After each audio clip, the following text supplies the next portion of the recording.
What if I told you that the grandest wedding feast in Mississippi never ended in celebration, but in silence? What if the richest family in the South gathered beneath chandeliers, silver gleaming, laughter echoing through the dining hall, and by dawn, every voice was gone? Imagine the plates laid out like jewels, the wine pouring like rivers, and behind it all, an invisible hand moving from dish to dish. That hand did not serve a meal, it served vengeance. This is not the kind of story you will find in school books. It is not written in plantation ledgers or etched into marble memorials. It is the kind of story buried deliberately, because it reveals too much about power, control, and the terror that built the American South. Tonight, you step into that silence, into the shadows of Riverside Plantation, and once you hear what happened there, you will not walk away the same. The year was 1849. The Mississippi River gleamed like a serpent in the sun, carrying wealth and decay in equal measure. Along its banks stood Riverside Plantation, 2,000 acres of cotton, 340 enslaved lives, and at its heart, a mansion of blinding white pillars that promised refinement to anyone passing by. To visitors, it was a monument of grace. To those who lived within its grip, it was a fortress of despair. And yet Riverside was not feared for its whips or its overseers. It was admired for its table, feasts that rivaled the grandest hotels, turtle soup spiced with cherry brandy, ducks roasted in secret herbs, hams smoked to perfection. Travelers whispered that to dine at Riverside was to taste civilization itself. Governors bowed their heads over plates. Merchants praised every bite. Planters raised glasses to Colonel James Riverside, the gentleman host whose reputation gleamed as brightly as his chandeliers. But that reputation did not belong to him. It belonged to On, a man whose name was rarely spoken aloud. Samuel Carter, the cook, the man who bent fire and smoke to his will, who transformed roots and herbs into meals that seduced the wealthy into forgetting the blood that stained their wealth. His hands made Riverside famous. His silence kept him invisible. That silence ended the day his children burned. It was said the flames rose higher than the barn itself, smoke curling into the sky like a signal no one dared acknowledge. 3 children, Thomas, 11, who carried himself like a young man already, Mary, 10, whose bright eyes mirrored her father's hunger for knowledge, David, 7, still playing with corn-husk dolls. Locked inside, their screams carried across the fields until the fire devoured them. When the barn collapsed, only silence remained. The door had been barred from the outside. Everyone knew who had done it. Few dared whisper his name. Addison Riverside, the colonel's son, newly returned from his studies, a man polished in manners but corrupted in soul, a predator who wore cruelty like perfume, who found amusement in the tears of the powerless. He had led the children there with promises of a game, then left them to the fire, and when he returned, his boots were spotless, his voice calm. His father accepted his lie without question. For Samuel, the world split open that day. He buried his children in one grave, soil wet with autumn rain, trees bending overhead as if in mourning. And at that grave he spoke not to heaven, not to God, but to the earth itself. He whispered their names into the dirt, Thomas, Mary, David, and then he gave them a promise. Their deaths would not be buried with them. It is here the story becomes dangerous. Because Samuel was no ordinary cook. He was the heir to a knowledge older than the Mississippi, older than the chains that bound him. Ruth, the woman who raised him in the kitchen, had taught him that every leaf carries 2 faces, one for healing, one for death. She had whispered to him that mushrooms could feed or destroy, that roots could quicken birth or silence life. This was knowledge forbidden to enslaved people. Knowledge guarded in whispers because it was power. And when Samuel stood at the grave of his children, he reached into that inheritance. He remembered Ruth's words. Every flavor carries both comfort and consequence. From that moment forward, he no longer cooked to survive. He cooked to kill. The plantation believed it owned Samuel, that his skills were shackled to the house, that his value as a cook would keep him docile, obedient, silent. But grief stripped silence from him. Every meal he prepared after that day carried calculation. Every herb, every spice, weighed not for flavor alone, but for consequence. He learned the rhythm odd, of the house more keenly than ever, memorized the vulnerabilities of the family who owned him. And as invitations went out for the wedding feast that would bring together the most powerful men and women of Mississippi, Samuel sharpened his memory like a blade. What he served that night was not food, it was justice. And that, my friend, is where the descent begins. You are not hearing a story about a cook. You are hearing a story about knowledge. Knowledge stolen, forbidden, suppressed. Knowledge that terrifies those in power, because it reminds them that no empire, no wealth, no name etched in ledgers can protect them when the invisible hand of the forgotten decides to rise. History wants you to believe that power is held by the man with the whip, the man with the deed, the man whose name is etched on the house in marble. But real power, the kind that terrifies institutions, is quieter. It moves unseen. It passes in whispers, in memory, in secrets that cannot be burned. That was the inheritance Ruth had given Samuel when he was a boy, an inheritance more dangerous than chains, more dangerous than guns. Ruth had known the truth that no overseer could comprehend. The earth itself keeps its own arsenal. Every leaf, every seed, every root waits in silence until someone remembers how to use it. And Samuel remembered.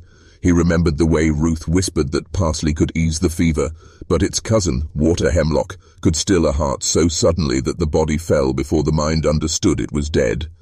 He remembered the way she spoke of mushrooms blooming in damp corners, their flesh carrying either nourishment or poison, depending on which one was chosen. She told him knowledge was a weapon that the enslaver could never confiscate, because it lived inside the mind, waiting. That night, when Samuel knelt at the ashes of the barn, grief did not make him mad. It made him focused.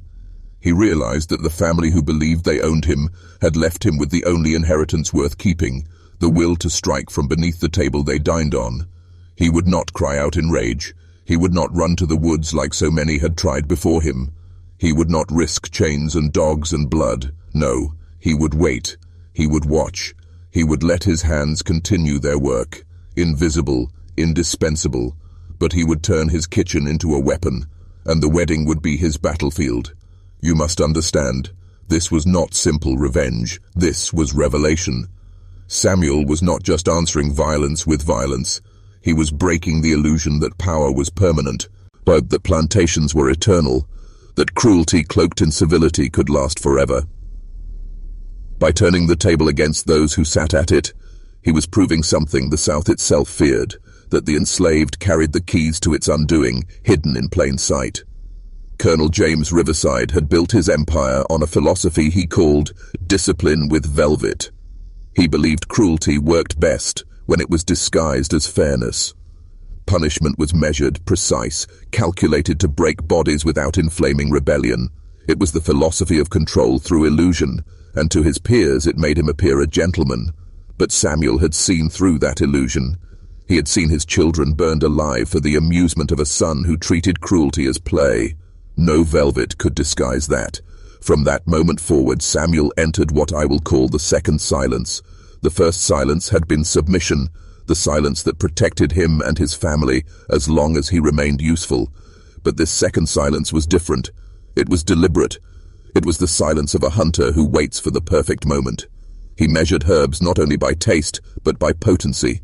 He tested combinations in small doses, folded into scraps of food no one else touched. He trained his memory like a ledger, recording every effect. A root that numbed the tongue, a mushroom that blurred vision, a seed that slowed the heartbeat. Slowly, carefully, the kitchen became a laboratory of rebellion, and while he studied, the house above prepared for its grandest display of wealth. Addison Riverside, arrogant heir, was to be wed. Invitations traveled by riverboat and carriage to governors, planters, merchants. The great dining hall was polished until the chandeliers gleamed like starlight. The wedding would be more than a union. It would be a spectacle, a declaration that Riverside was not just a plantation, but a dynasty. The feast was to be the crown jewel. That meant Samuel's hands would prepare every dish. His silence was his mask, and the colonel, blind to the fire smoldering beneath it, gave him full command of the kitchen. It is here that you must pause and ask yourself, why did history bury this story? Why do we know the names of planters, the price of cotton, the architecture of their houses, but not the names of those who fed them, or the vengeance they carried in secret. The answer is simple. History is written to protect institutions, not to reveal them. If the story of Samuel Carter was told, it would expose not only the cruelty of slavery, but the fragility of the system itself. Because the truth is this: no empire falls from outside first, it rots from within. Samuel understood that. He knew that Addison and his family lived with the illusion of invincibility because they had silenced others into obedience. But silence can be broken, and when it is broken from the inside, it is unstoppable. When you sit at a table, you trust the one who feeds you. You trust that the unseen hands in the kitchen serve you life, not death. That trust is the foundation of every banquet, every feast, every empire built on refinement. And Samuel had decided to tear that trust apart. This is the truth men fear more than chains, more than death at sea. That their control is an illusion, that the very systems they use to dominate others contain the seeds of their undoing, that the cook, the servant, the invisible hand they never acknowledge can destroy them without lifting a weapon, without raising his voice, without even being seen. The wedding feast was set, the tables were dressed, the chandeliers burned bright, and beneath it all Samuel Carter waited in silence, his memory sharper than any blade, his grief hotter than any fire.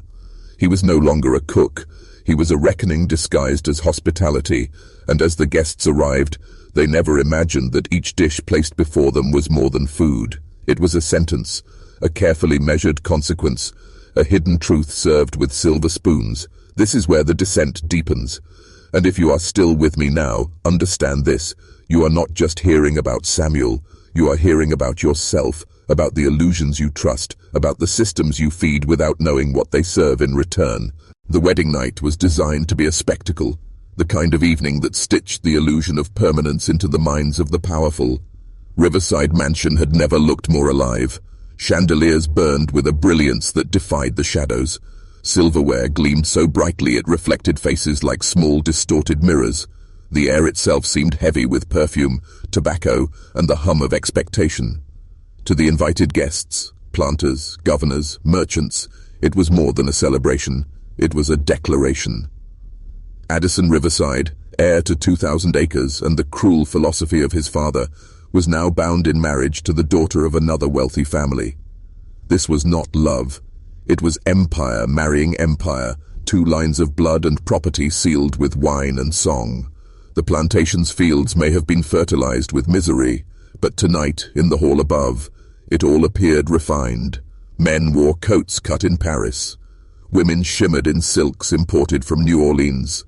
The laughter was loud, calculated to fill silence with proof of joy. Musicians in the corner bent bows across violins, weaving the illusion of harmony. To anyone walking in from the night, it would appear the South itself had gathered to toast its own eternity. But beneath that harmony was a darker rhythm. In the kitchen below, the air did not carry perfume. It carried the sharp tang of herbs, the bitter scent of roots ground to paste, the earthy musk of mushrooms sliced thin. Samuel Carter stood in the heat, sleeves rolled, eyes steady, directing his assistants with the precision of a general preparing for war. They thought it was only food they carried to the dining hall. They did not know that every dish bore a secret weight, that the ingredients had been measured not just for flavor, but for consequence. The first course appeared harmless, turtle soup rich with cherry brandy. Guests lifted spoons, inhaling its fragrance, never knowing the broth held more than meat and spice. A root Ruth had whispered of long ago lingered within it, subtle, slow, numbing the blood like frost crawling through the veins, too small a dose to be noticed immediately. But Samuel knew that patience was a blade sharper than any knife. As the hall roared with conversation, silver bowls were carried out, filled with roasted ducks brushed in glistening glaze. The guests praised the crispness of the skin, the tenderness of the meat. Yet hidden in the marinade was a fungus Samuel had tested for months, harmless in morsels but merciless when consumed in full measure. It blurred sight, unbalanced the stomach, made the body betray itself while the mind scrambled to understand. Course by course, the illusion of refinement devoured itself. Hams, smoked to perfection, infused with seeds that Ruth once warned could slow the heart until it stumbled into silence. Wines poured into crystal glasses carried herbs that made the blood race one moment and falter the next. Each dish was not only a sentence but a lesson, a reminder that trust in the unseen is the most dangerous trust of all. And yet, no one noticed. Not at first. They laughed too loudly, intoxicated by the brilliance of their own gathering. The colonel raised a glass, his voice carrying across the hall like winter's command, praising the union of his son, praising the endurance of his house. To his peers it was a moment of triumph. To Samuel, watching from the kitchen door's shadow, it was the first note in a symphony of collapse. Imagine this moment carefully, 100 candles blazing, 100 voices swelling in unison, and within it the first signs of unraveling. A hand dropping a fork, a sudden cough from a man too proud to excuse himself, a woman's fan fluttering too quickly as her skin paled beneath the silk. At first it appeared as nothing, the inconveniences of heat, of wine, of nerves. But Samuel knew. He had calculated every detail. The poison was not a lightning strike, it was a tide, and once the tide rose, it would not recede. By the third course the tide began to show itself. Laughter cracked into uneasy silence. A merchant pushed back his chair, one hand pressed to his stomach, his face blanched. Another guest excused herself only to collapse before she reached the hall's door. The music faltered. The violins dragged across strings as the players glanced at one another, uncertain if they should continue. Then came the wave. One by one, voices broke into coughs, coughs into chokes, chokes into screams muffled by the weight of collapsing bodies against the table. Silverware clattered to the floor. Crystal shattered. Laughter transformed into a chaos no conductor could arrange. The chandeliers still burned above, but their light revealed not refinement, only terror. Colonel James rose, his face frozen in disbelief, demanding order as though his command alone could restore it. His son Addison staggered, the young groom's arrogance dissolving into panic as his legs buckled beneath him. Around them, guests clutched at throats, gasped for air, vomited crimson across linen whiter than the mansion's pillars. The air that had once carried perfume now carried the stench of fear, of bile, of death approaching in waves. And through it all, Samuel Carter stood in the shadows, silent, watching. For years he had been invisible, his hands ignored, his skill praised only as a reflection of his master's supposed refinement. Tonight he remained invisible still, but this time it was not silence, born of chains. It was silence, born of victory. Understand this, Samuel had not chosen rage. Rage burns too quickly. Rage flares and dies. What he had chosen was patience, calculation, inevitability. He had turned the very instruments of his bondage, his skill, his invisibility, his silence, into weapons sharper than steel. And the house that once believed it owned him collapsed not by fire, not by whip, not by rebellion in the fields, but by the quietest rebellion of all, a meal prepared with memory. When the last glass shattered and the last cry rose beneath the chandeliers, Samuel left no trace of triumph. He did not run, he did not declare himself, he let the silence speak, and when dawn broke over Riverside, only a note remained, slipped among the silver plates like a final course. It read, "For Thomas, Mary, and David, justice has been served." Dawn came reluctantly to Riverside Plantation. The Mississippi air hung heavy with mist, as if the river itself conspired to hide the ruin within the mansion walls. Where hours before the chandeliers had burned with brilliance, only smoke from guttered candles lingered. Where laughter had rolled like thunder, silence now pressed against the walls with suffocating weight. The feast, once designed to bind power together, had transformed into a graveyard draped in velvet. The dining hall was no longer a place of refinement. It was a morgue. Silver plates sat untouched, half filled with food that had become evidence. Crystal glasses tipped sideways, their red contents pooling into the lace like wounds that would never close. And sprawled across the polished floors, across the linen and rugs, were the bodies of Mississippi's elite. Men who owned land, women who inherited fortunes, names that filled courthouse ledgers. Some lay still, their eyes wide with disbelief. Others twitched faintly, trapped between agony and silence. All were bound by the same fate, the invisible hand that had risen from their own table. Colonel James Riverside survived. whether by fate, chance, or the sheer volume of drink he consumed that diluted Samuel's precision, no one could say. But survival did not grant him strength. He stumbled through the carnage with the bewilderment of a man watching his empire dissolve grain by grain. His son Addison, the groom, did not share his fortune. Addison's body slumped against the head of the table, face contorted in a final sneer. The man who once lured children to a burning barn now became an unmarked offering to the very flames he created. By mid-morning, word had spread. Servants whispered, overseers stared in disbelief, and the enslaved of Riverside watched with eyes that carried more than shock. For them, the sight of their masters broken across the floor was not only horror, it was revelation. The house that once appeared eternal, untouchable, divine in its cruelty, had been silenced by a single night. No rebellion in the fields, no army storming the gates, only the quiet calculation of one man who had refused to bury his grief. But power does not die so easily. Even when its bodies are cold, its machinery turns. Within days, officials arrived from nearby towns, their carriages grinding down the muddy roads toward Riverside. Doctors, magistrates, sheriffs, men who owed their positions to the very families now lying beneath linen sheets. They gathered in the dining hall, choking on the stench of decay masked poorly by incense, and they asked the same question again and again. How? The answers were inconvenient. Poison. Calculation. A cook who had learned more than he was permitted. Each possibility was a threat not only to Riverside's legacy, but to the entire illusion of order that underpinned the South. To admit Samuel Carter had orchestrated the downfall of one of Mississippi's most powerful families was to admit that knowledge existed outside white hands.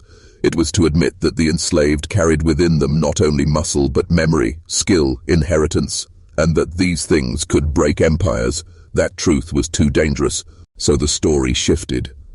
Officially, the tragedy was written as a sickness, an outbreak of foodborne fever, perhaps cholera, perhaps an unfamiliar disease brought by trade along the river. Doctors signed papers, stamping death certificates with words that erased Samuel's hand. Newspapers, quick to seize the tale, spoke of a mysterious illness that struck during the Riverside wedding, a tragedy of nature, an act of God. The narrative spread faster than the truth could breathe. And Samuel, he vanished. Some claimed he fled into the swamps that twisted along the Mississippi, where the Spanish moss hung like veils over secrets. Others whispered he joined maroon communities deep in the forests, places where fugitives carved lives beyond the reach of slave catchers. A few believed he never left at all, that he walked into the night, swallowed by the very earth he once whispered to at his children's graves. His body was never found. His name was never recorded. To the officials who rewrote the tragedy, he simply ceased to exist. But memory is not so easily erased. Among the enslaved of Riverside, Samuel's name lived on, passed in whispers like fire kept hidden in ash. They remembered his silence, his precision, his promise.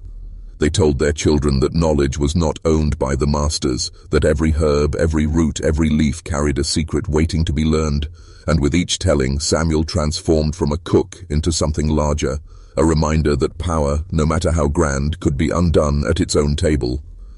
The South, however, had no room for such reminders. History was polished like silver, stripped of the stains that revealed its cruelty. The Riverside tragedy became a footnote, a cautionary tale of illness, a hushed story mentioned only when someone recalled the mansion's decline. The plantation itself fell into ruin within decades, its pillars cracked, its fields abandoned to weeds. By the time the Civil War swept across Mississippi, Riverside was already a ghost. Yet the ghost carried more weight than the ruin. Travelers claimed the mansion never shed its silence. They said the dining hall grew colder than the rest of the house, that footsteps echoed when no one walked, that sometimes late at night the faint clink of silverware rose from the darkness as though a meal was still being served. And among those who listened closely, there were whispers, low, steady, carrying across the empty air, like the sound of a man reciting names into the dirt. Thomas, Mary, David. That is the wound at the heart of Riverside. Not only the bodies that fell in one night, but the silence that followed.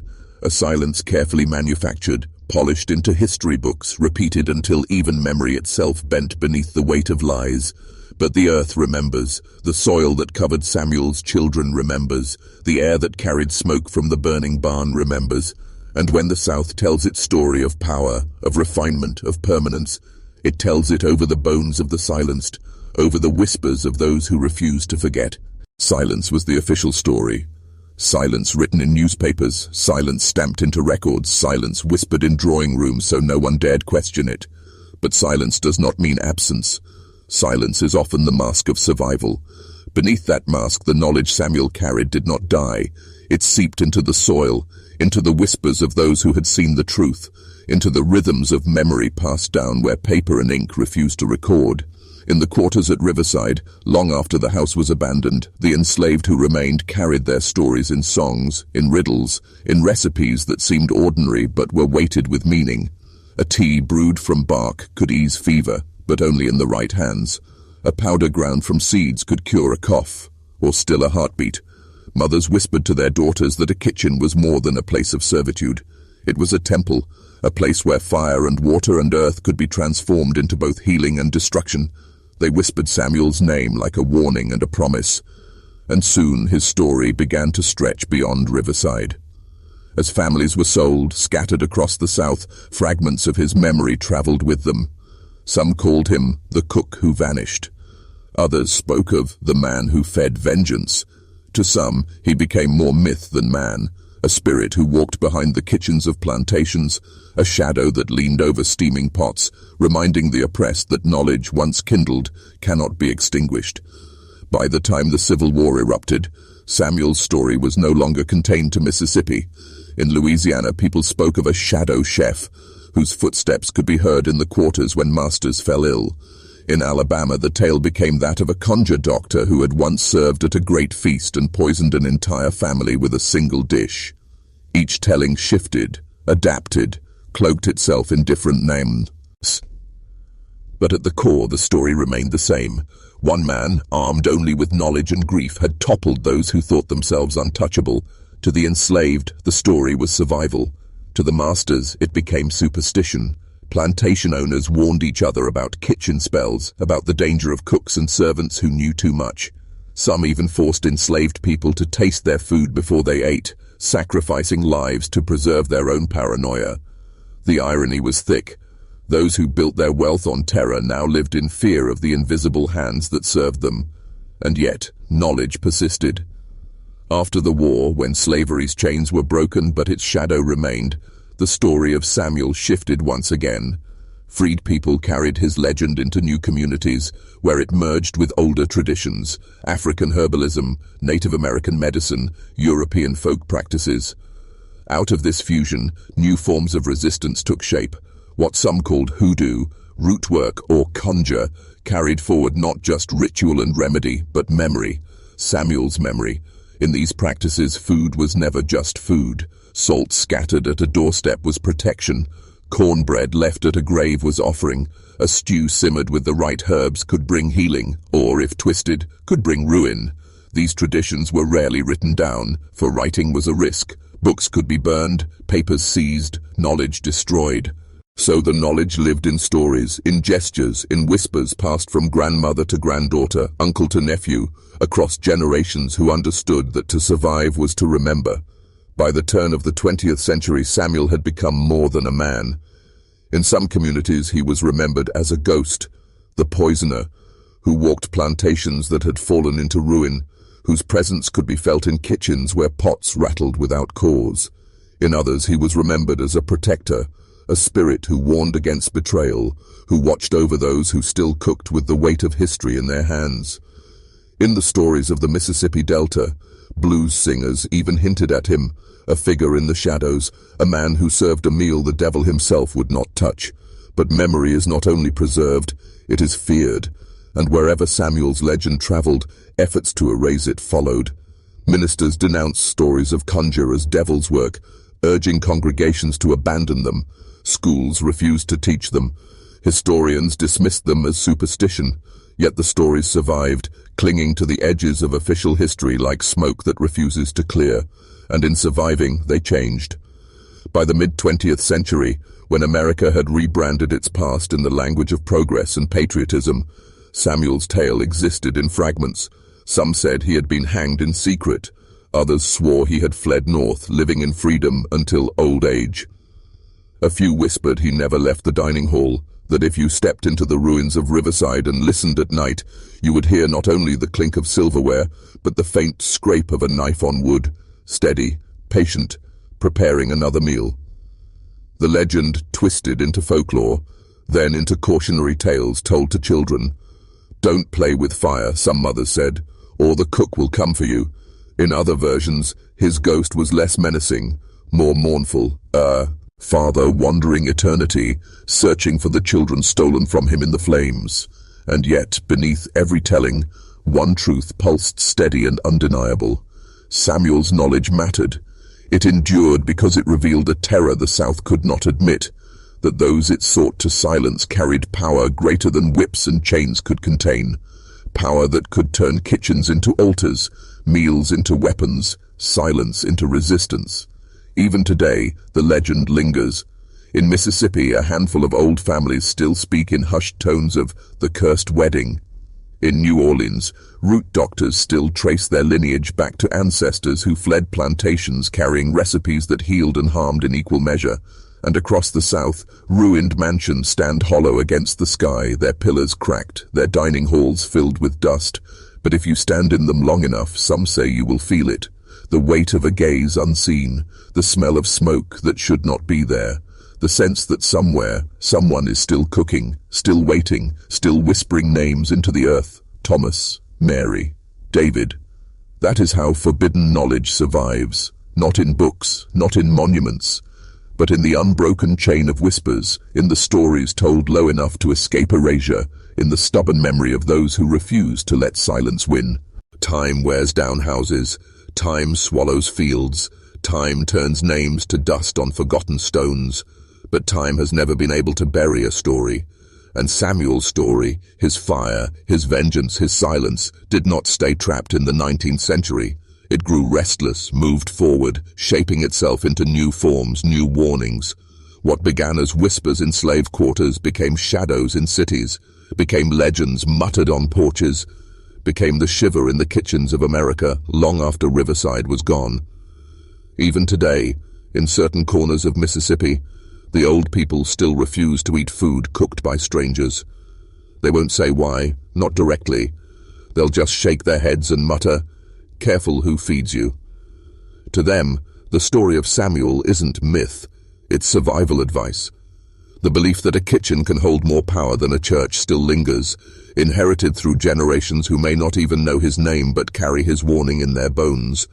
Riverside itself is gone, burned to its foundations and left to rot, but the land has never been quiet. In the 1920s, hunters who camped on the grounds claimed they woke at night to the smell of roasting meat, though no fire burned.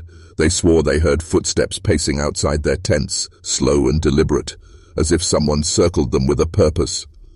In the 1950s, teenagers dared each other to sneak into the ruins at night, and more than one returned shaken, claiming to have seen a figure standing where the dining hall once was, a tall shadow with his head bowed, hands moving as though chopping something on a table that no longer existed. By the 1970s, the land had become a place of quiet pilgrimage for root workers and conjure practitioners. Some came to leave offerings, cornbread, tobacco, bowls of stew, believing Samuel's spirit could be bargained with, that his knowledge still lingered, waiting for those brave enough to ask. Others came simply to listen. They claimed that if you sat in silence, you could hear whispers in the night air, recipes, remedies, warnings, like fragments of a lost language only the desperate could understand. But the strangest part is how Samuel's story began slipping far beyond Mississippi. In Louisiana, his name was absorbed into the lore of the conjure cooks, spectral figures said to haunt kitchens in old plantations and hotels. Staff swore pots would rattle on their own, or dishes would sour overnight, despite being freshly prepared. In Alabama, his story twisted into the legend of a phantom dinner guest, an unseen figure who took a place at the table during midnight meals, bringing misfortune to anyone who ignored him. In Georgia, mothers still warn their children, "Don't eat what's left on your plate after dark, or the cook will finish it for you."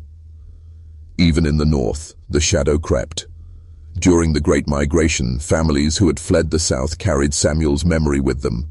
In Chicago, Detroit, and New York, fragments of his tale surfaced in black communities, part ghost story, part parable, part half-remembered truth. Barbershops, kitchen tables, and blues clubs carried his name in pieces, a song about the poison man, a whispered joke about the chef of shadows, a warning passed down with the same gravity as scripture. Never underestimate the hands that feed you. In the modern day, ghost hunters have taken an interest in Riverside's ruins. Paranormal investigators who bring cameras and sensors report strange anomalies, cold spots near where the dining hall once stood, flickering lights, disembodied voices caught on static recordings. Some swear they captured the faint clatter of knives against a cutting board, followed by a low, gravelly whisper repeating names. Thomas, Mary, David. And then there are the darker stories, the ones too strange to dismiss.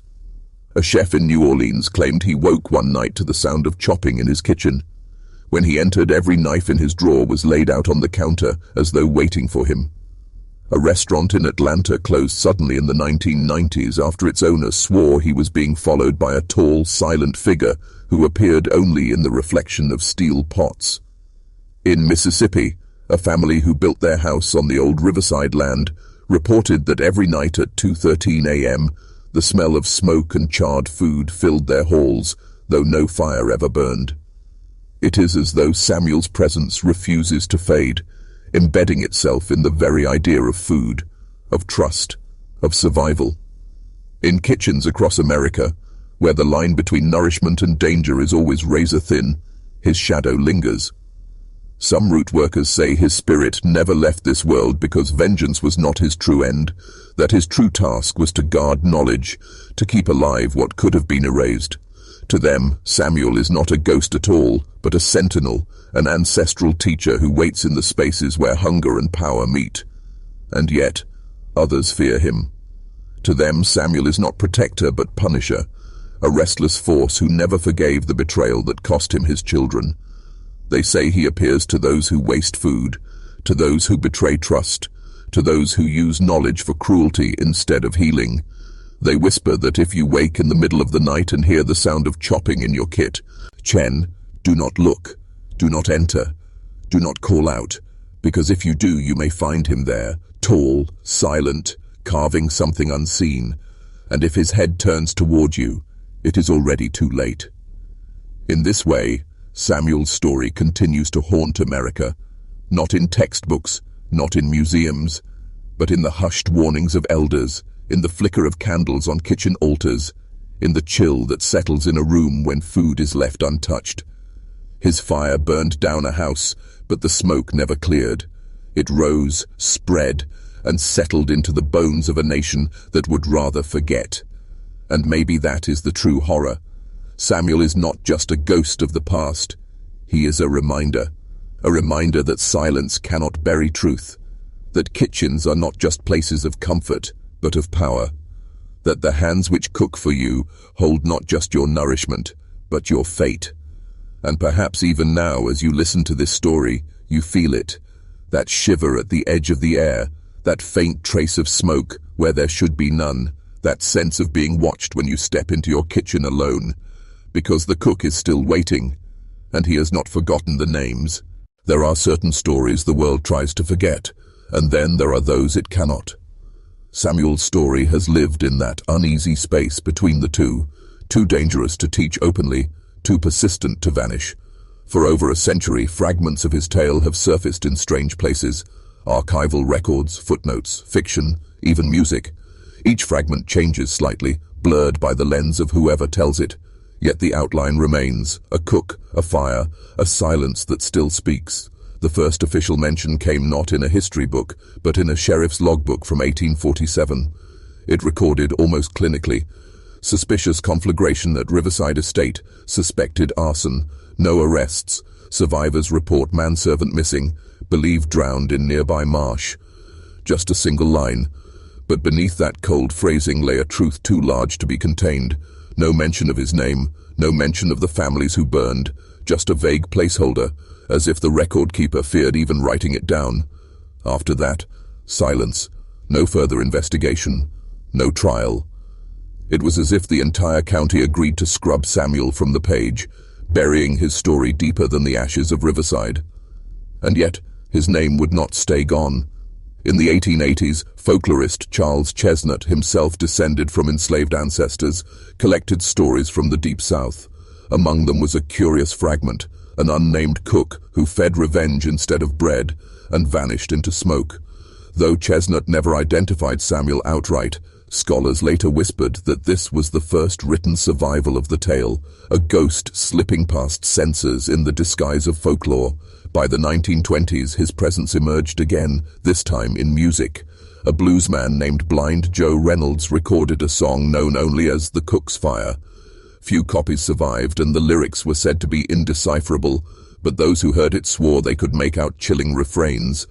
About smoke rising from a kitchen, about names whispered into pots, about a man who promised he would never let them eat in peace again. The recording vanished from shelves almost immediately, pulled for reasons never explained. Some claim the record executives feared a song that blended black rebellion with supernatural vengeance. Others say the record itself was cursed, breaking needles and cracking wax. In literature, Samuel's shadow appeared in coded form. A 1930s pulp magazine ran a horror story titled The Silent Chef, about a plantation cook who served a feast that drove guests mad before burning down the house. In the 1960s, black poets began referencing a nameless smoke man or kitchen conjurer in their verses, though always indirectly, as though invoking him too clearly might bring consequences.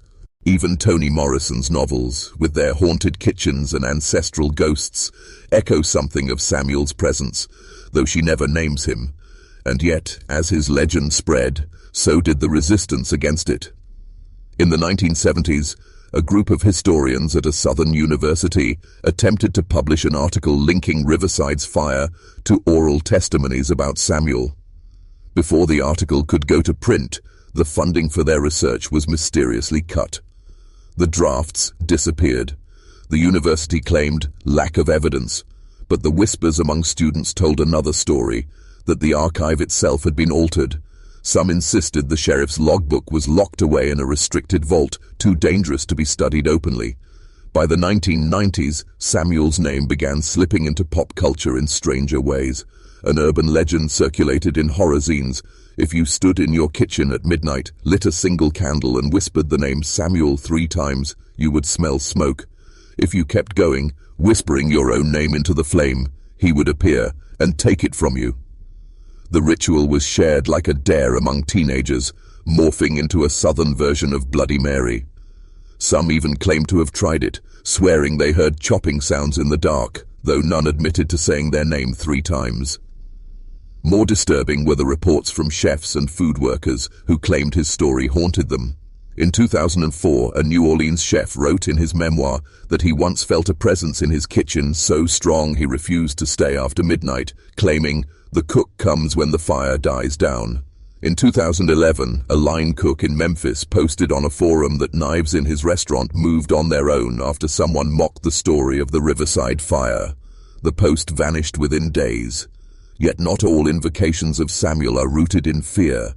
In black spiritual circles, especially among root workers and conjure practitioners, Samuel has been reframed as an ancestor spirit, a guardian of kitchens, a keeper of secret knowledge.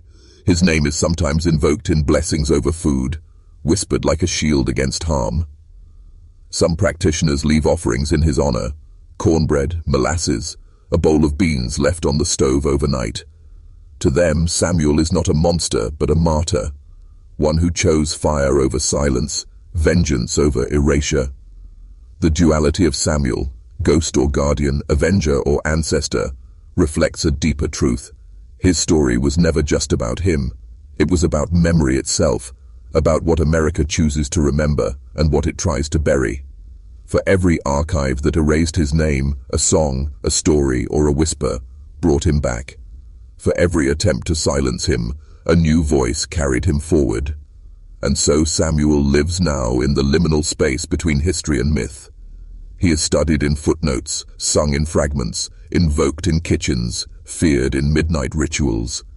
He is both fact and fiction, ghost and ancestor, silence and fire. His name has become like smoke itself, shifting, hard to hold, but impossible to kill. And maybe that was his truest revenge, not the fire that consumed Riverside, but the fire that spread through memory, unstoppable, untamed. Because while buildings burn and bodies fall, stories endure, stories haunt, stories feed themselves on every tongue that dares to speak them. And Samuel's story, once almost erased, now feeds on us. It always begins with curiosity, that subtle itch that refuses to be ignored, the sense that a shadow has been overlooked. For one researcher, Dr. Elaine Carter, historian of African-American folklore, that shadow carried her name, Carter. No relation, at least none she could prove, but when she stumbled across a reference to the cook named Carter in an obscure 1920s field notebook, she felt a spark that would ignite her entire career. Elaine had spent years studying the hidden histories of the South, root work, hoodoo, conjure traditions. She knew how stories disguised themselves, how truth wore masks. But Samuel's story was different. It was scattered, fragmented, too consistent to be coincidence. A cook, a fire, a silence that lingered. Over and over the fragments appeared, separated by decades, miles, and sources that could not possibly have known each other. It was not a story. It was a pulse. She began at the archives, sifting through brittle pages, plantation ledgers, court records, the dry bureaucracy of oppression. And there it was, a ledger from Riverside, 1846, listing kitchen, one cook, Samuel. No surname, just that, a man reduced to a function. Yet for Elaine, that single word was enough. She photocopied it with trembling hands, knowing she was looking at the first documented trace of him. From there, the trail grew stranger. In the sheriff's logbook, she found the entry about the suspicious conflagration. In a forgotten corner of a university archive, she uncovered a collection of oral testimonies recorded in the 1930s. One, from an elderly black woman named Dorothea Jackson, stood out. "My grandmama told me about the cook, said he fed 'em something that made 'em choke on their own laughter, said he's still in the kitchens watching, said when you stir the pot wrong, that's him making you pay attention." Elaine listened to the crackling audio over and over. The voice was thin, but the certainty in it was iron. This was not myth, this was memory. As her research deepened, her colleagues grew uneasy. One warned her that she was chasing ghost stories. Another told her bluntly, "If you publish this, they'll strip your tenure." But Elaine pressed forward, convinced that uncovering Samuel's story was more than scholarship. It was reclamation. To erase him was to erase the power of the enslaved to resist. To remember him was to restore that power. Then the accidents began. The first was small, a kitchen fire in her own home. She had left a pot simmering on low, stepped away for a phone call, and returned to find the flames licking up the cabinet.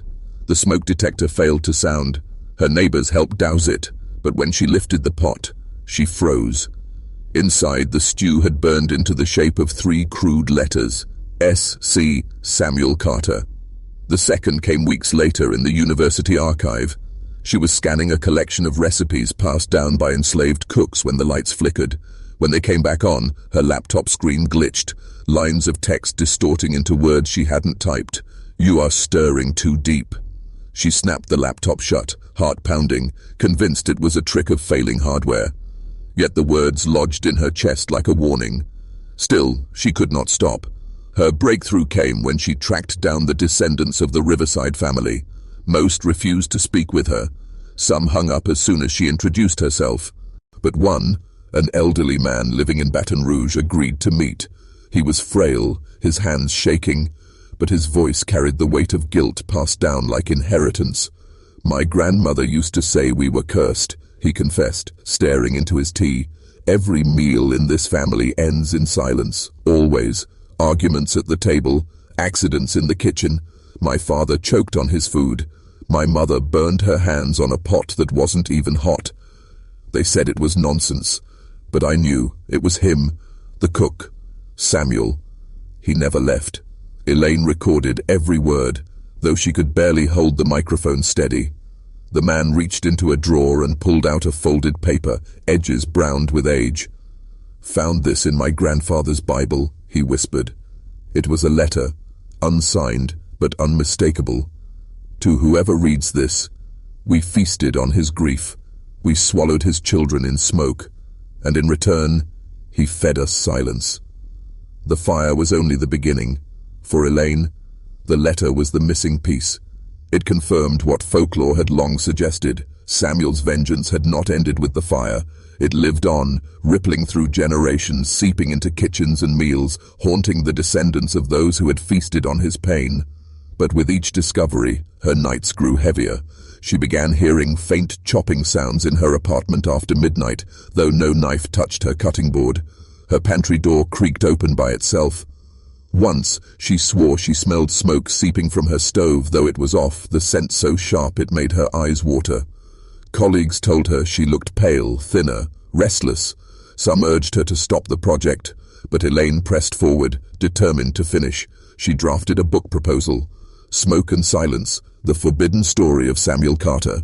She submitted it to a publisher. Days later, her office was broken into. Nothing stolen, except her external hard drive, her cup files had been wiped. The loss should have devastated her. Instead, she felt a grim certainty. Samuel's story was not hers to control. She was not writing it. He was choosing what would remain. Her final recorded words on the project, in a journal entry discovered after her resignation from the university, read, "Samuel is not history. He is present tense. He does not live in books but in kitchens. He does not haunt archives but fire. His story cannot be told safely. It can only be served, dish by dish, to those who dare to taste it. I have stirred too deep, and now he stirs me."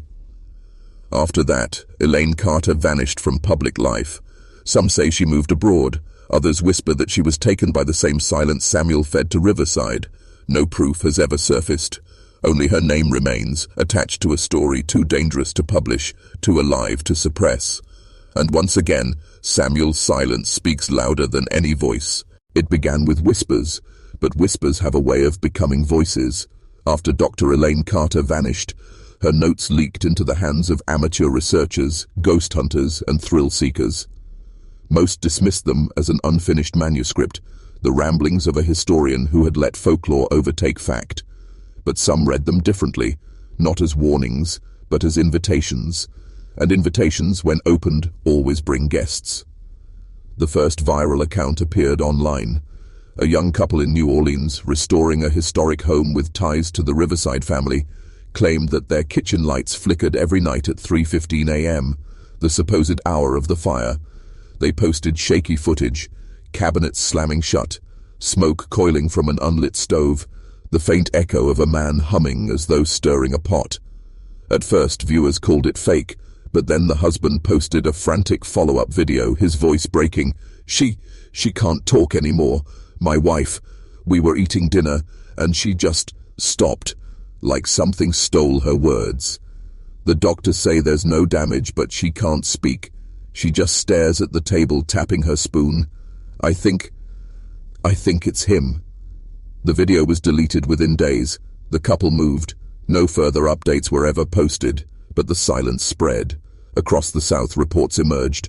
A chef in Atlanta described losing his voice mid-service as the kitchen filled with smoke. A restaurant owner in Baton Rouge claimed his pots boiled black sludge, though they were filled with clear water seconds before. A family reunion in Mississippi ended in horror when 3 relatives collapsed at once, choking on food that showed no signs of obstruction. Witnesses swore they saw a shadow standing at the stove, arms folded, watching. And yet the strangest pattern was this. None of the incidents made national headlines. Local news stations covered them briefly, then scrubbed the footage. Police reports were redacted. Journalists who pursued the leads claimed their files corrupted, their recordings erased. It was as if Samuel's silence was reaching through not just kitchens but networks, erasing his name as soon as it was spoken too loudly. Still, fragments survived.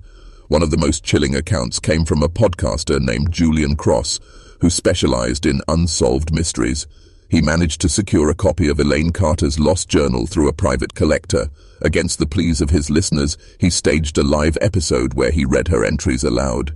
The audio is still out there, scattered across pirate servers and hidden forums. It begins normally, Julian's voice steady, reading Elaine's words about Samuel's vengeance.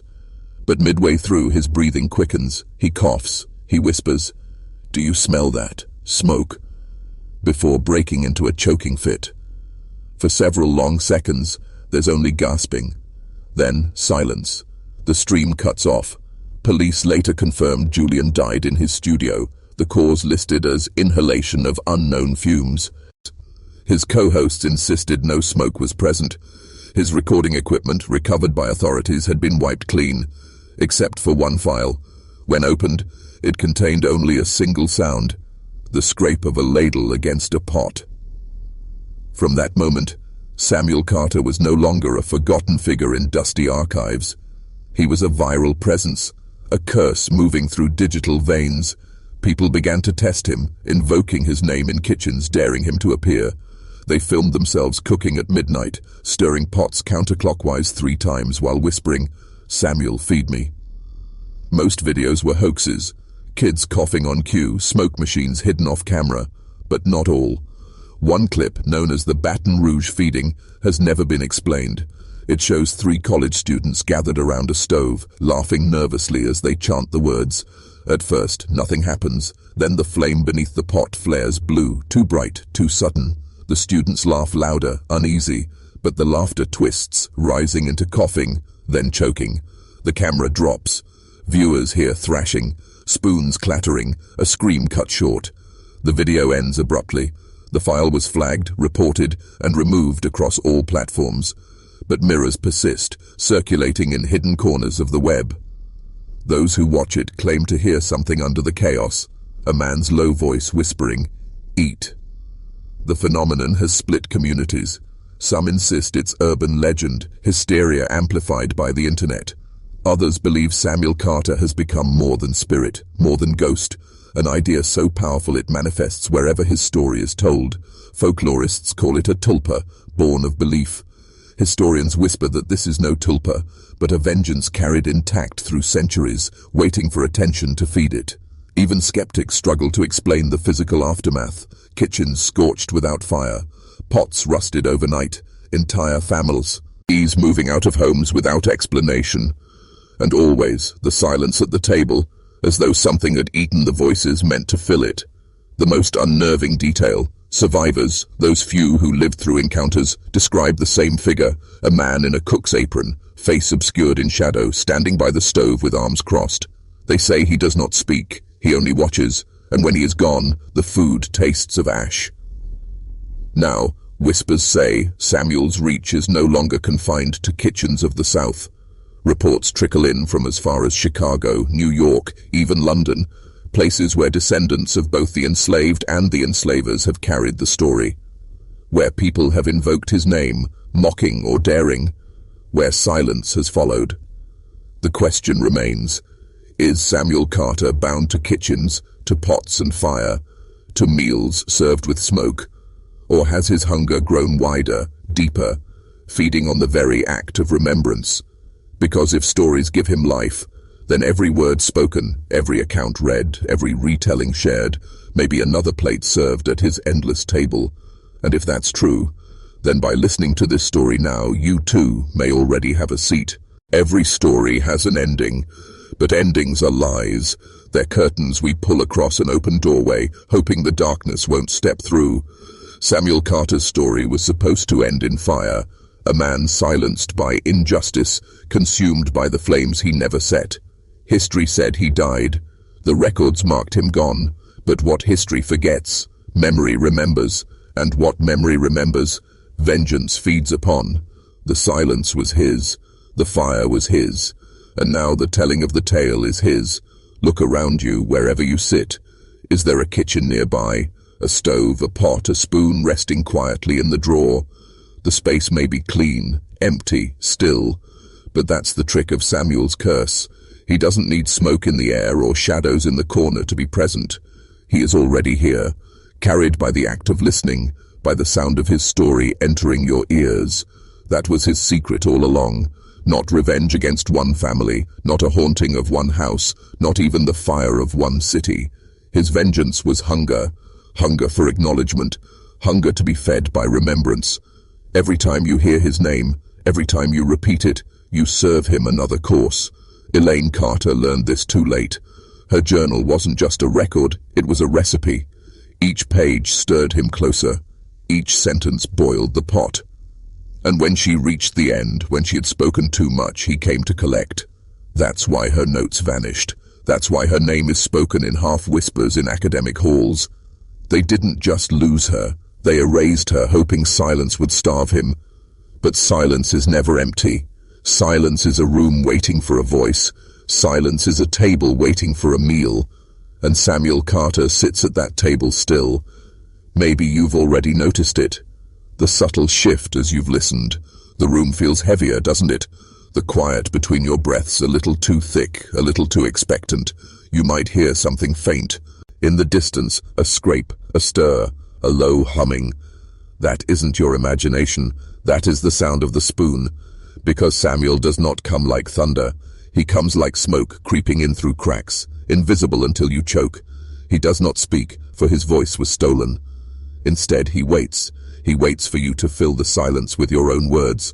And when you do, when you whisper his name, you lend him your breath. Go ahead. Say it aloud now. Samuel Carter. Do you hear how the room changes? The hum of electricity, the beat of your own heart, the creak of floorboards, all suddenly louder, sharper, as though the world itself has leaned closer to listen.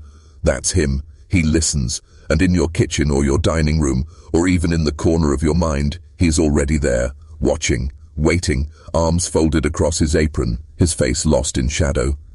He does not move, not yet. He only observes, measuring the hunger at your table. But here is the warning, the last I can give. Once you invite him, you cannot unseat him. You cannot starve him. You cannot close the book and hope he remains trapped in ink and paper. Because the story is no longer mine, no longer Elaine's, no longer history's. It is yours. You are the teller now. And with each retelling, his fire spreads. That is why the family records burned, why the names were struck out, why silence was enforced. They were not protecting themselves. They were protecting you. Because Samuel's curse was not vengeance on his masters. It was vengeance on silence itself, on forgetting, on the refusal to acknowledge the man who fed and was betrayed. Now you know him. Now you cannot unknow him. So listen carefully. Tonight, when you sit at your table, when you lift your spoon, when you taste your food, pause. Listen for the scrape. Smell for the smoke. Watch the shadows near the stove. If you notice nothing, be grateful. You've bought yourself another day. But if you hear it, the low hum, the ladle scraping, the breath of smoke that shouldn't be there, do not speak. Do not call his name. Because the moment you do, you will feel it. Your throat tightening, your voice stolen, your silence feeding him. And then you will understand what all the records tried to bury, what Elaine Carter died for, what the South has whispered for generations. Samuel Carter never died in the fire. He became the fire, and he is still hungry. So when you turn off this story, remember, endings are lies. Stories don't end, they wait. And Samuel Carter is waiting for you.